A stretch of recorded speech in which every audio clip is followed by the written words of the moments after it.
So we got 2 boxes today, and this unboxing is wild. I didn't know what's in this box was possible until I was reading about it right before I started recording. And it's crazy. It's really, I had never even thought of doing this. And anytime, you know, I like designing boots and shoes. I like solving the problems. Because when people find a way to solve a problem in footwear is such an old industry. Footwear's been around since like feet, basically. And it's so hard to innovate and find new ways to do things. And Crown found a really cool thing that I never even thought of. Long story short, it's similar to the Smugs, but in a really different and distinct and cool way of doing it. And I just love that stuff because it's so hard to innovate. It's so hard to find new ways to do things, and especially in footwear.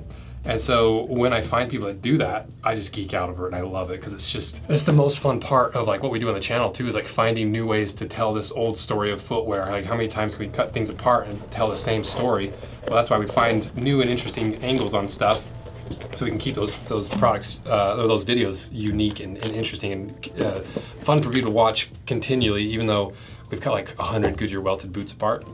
So I'm excited about this. This is a really cool thing, and I didn't even know it was possible. I never would have thought this was possible. So enough geeking out about it, or like the pre-geek. So let's go over kind of what the information they sent. So the Oxford shoes history, in the late 18th to early 19th century, men in particular, they're tired of wearing those big tall boots and they wanted something comfortable and more casual to distinguish them from older generations. For a brief period, ankle boots known as Oxians were popular, but the more modern front-lacing shoe soon became a stylish choice for young men, named after the scholarly English city in which it was first born, in Oxford. So this is an Oxford shoe, just a little brief info there. And this is where the story of this sneaker starts, because 25 years ago, the owner of Crown and his dad were buying a splitting machine from Haynes and Can, another shoemaker in Northampton that they closed in 2010. And while they were there, they were demonstrating this splitting machine where you take a thick piece of leather and you split it down and you reduce the thickness by splitting it. So when they went to buy that machine, they wanted to double check that it worked, and so they had them demonstrate it and run it through its operations to prove that it does, because those machines are heavy and they're really expensive. And while they're doing that, they showed them some of the things they could do, and one of those was splitting that leather not all the way through, or not all the way the length of the piece of leather, but just partially through, so then they could insert the heel counter and the toe puff, or the toe counter, into a single piece of leather that just is split. And I didn't know that was possible. And apparently these guys didn't know it was possible because they bought that machine in 2010, and they've taken that technique from that machine and started playing around with it. And now 10 years later, they have a finished product that utilizes that technique. If that didn't make any sense to you, let's get them unboxed and I'll show you what that is. So, unboxing today with the Dimco titanium scaled knife. These Dimco knives are really cool. I like this little trigger action here because it's locked, obviously. And when you want to flick it out, you just take a little pressure off that and it flips out really easily. And then when you want to flip it back in, same deal, because it's locked, right? Just a little bit of pressure. Kind of worked. I don't know. Pretty cool knife. So let's unbox it.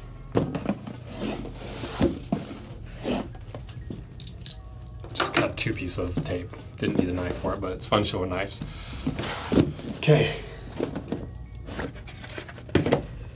If you don't know, Crown Northampton, they're up there with the top 3 sneaker makers in the entire world. There's easy arguments to make that they make the highest quality sneaker in the entire world. A pretty fair argument for that. So let's see what they can do for this online really unique tactic of making sneakers. Let's see what it looks like.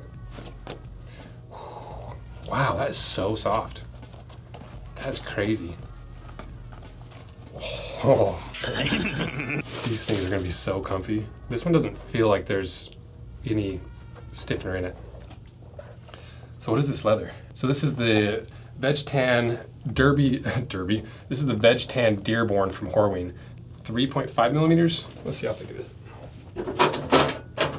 God, it's really soft for 3.5 millimeters.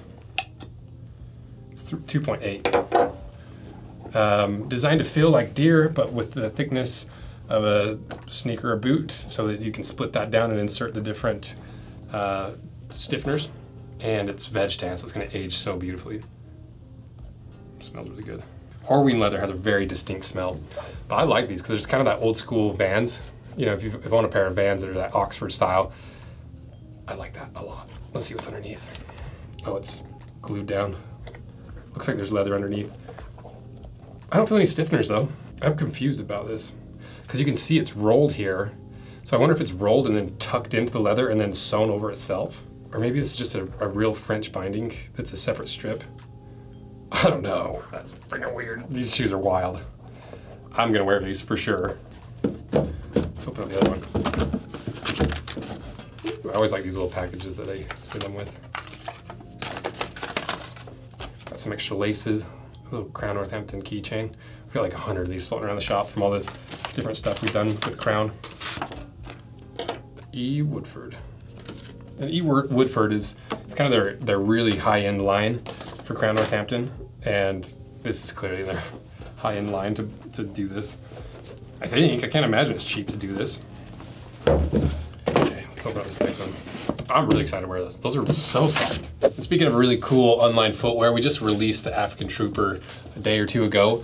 Completely unlined, about as simple as they get, and so I just wanted to show it to you real quick, but more importantly, I want to show you what it starts looking like once it's starting to get broken in. This is the full blacked out pair. It's more of like that Pacific Northwest kind of leather look for the work boots, and look at it. It looks so good. I love the way it forms your foot, shapes around your foot, and the benefit of all this, and the whole reason we did this was we try to combine the two contrasting parts of the spectrum, the really minimalist barefoot world with the really over-the-top redundant heritage world, and somehow find a sweet spot in the middle that you can actually wear a heritage boot that still has a lot of the attributes with barefoot boots that are the wide toe box, the zero drop, the really light and flexible aspect of the whole thing, but still maintaining the thick leather, the leather components, the durability, and the resolability of a heritage boot. And I think we did it, so check them out below. I'll put the sizing video, all the unboxing, the iteration videos, all the information, everything you need to know to order a pair of these and geek out about them with me, because I geeked hard about these. So check them out below. This will tell us if it's, because I'm wondering if the one we just unboxed doesn't have the stiffeners in it, and this one does. So let's find out. I already did one of those. Nice. Okay, I don't feel a heel stiffener. So do these have the stiffeners in them? Did I just read the whole thing wrong? It says there's 1 millimeter of oak bark tan. So a skeleton, it says skeleton oak bark tanned English calf from Baker, 1 millimeter. Let me see if I can, oh, I can feel it actually.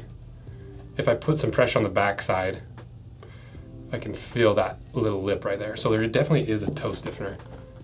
What about the heel counter though? I don't think it has one. I think it's just the toe stiffener, which is fine by me. We've like talked to different brands and played with the idea of not doing a heel counter in a few of the really lightweight boots. So I'm really curious how that's actually going to perform. You do have some structure with this back strip here, but you have enough structure in the toe that's going to keep that shape without getting really sock looking, which I don't mind personally, but the fact that it's the leather. So if you have no idea what I've been talking about, that was confusing. Let me give you another explanation of it, and then I'm gonna try to convince Crown to let me cut these in half. Yeah, because this one has it too. I can feel that edge. It's just a really, really thin toe counter. And it's feathered like perfectly, so you don't see that line, you don't feel that line. Ah, that's so brilliant. So I think the reason they split the back then is for sure because they're doing this little rolled French binding edge. And so here on the side, what they do is they take that leather, they split it like this down the cross section, and then I'm assuming this gets trimmed, the inside lining. So we'll do this to make it make more sense. And then they roll in that outer grain layer, and then it's sewed together. And so you've got a single piece of leather that you somehow got a French binding out of a single piece of leather. Wild, so wild. So to explain what I mean by splitting this, so imagine this toe piece. Oh, so it's got French binding on this part of it too. It's crazy. Chris is a madman. It's so crazy. I've never even got close to thinking of this idea. I've never heard anyone doing anything like this. But the way this works is this toe piece, right? They take that full piece of leather, they put it on that splitting machine, and it takes that cross section and fillets it, but not all the way. So you don't have two pieces. It's still connected at the bottom. And so while that's filleted, that's when they insert that oak bark tan counter. Then it's laid back down and glued back together. And then up at the top, that split edge in front of that toe stiffener gives it that French binding by trimming down the suede side and rolling over the grain side and sewing it together. It's freaking brilliant. Crazy. I had no idea it was possible. So I'm gonna try my best to convince Crown to let me cut these in half on the main channel, because I think that's how it works. I'm not 100% sure. So I reached out to Crown just to clarify and make sure I was actually describing this correctly. And one thing I missed was it does actually have a heel counter and some support that I missed. Right here around the collar, what is it called? Top of the shoe, there's an oak bark strip that runs all the way around there that's gonna help keep its shape, give you a little bit more structure, but more importantly, it's not gonna overly stretch so you lose all the structure. Just so it doesn't overstretch so you end up walking out of your shoes with such a soft and malleable leather. And the way that they lock that into place is using that French binding that's rolled over and then sewn to that oak bark strip. And you can kind of almost see it here, that little ridge that runs along there, locking that all in place. So pretty freaking brilliant. So let's quickly try them on, and then I'm gonna drive Crown Northampton crazy for cutting these in half on the channel. What am I wearing today? 2 different colors and sizes of the African Troopers, because the day we're recording this is the week of the launch of these. So I'm just getting all my final little thoughts and everything, all the details figured out. I'm about to make the sizing video, and I'm hoping by the time this posts, it should be launched. But if you want a pair of these, go watch that video on the main channel, the unboxing and the iteration video on this second channel, because these are cool. Similar vibes, honestly, like completely similar vibes of being really simple, but completely different ends of the spectrum with like South African, more work boot style versus really refined Oxford style. Kind of cool. So my sizing is I'm a 10 on the Brannock, and they sent me a 9.5, which I believe is the European size. I'm assuming that's not the US size, so I think it's a 10.5 US size.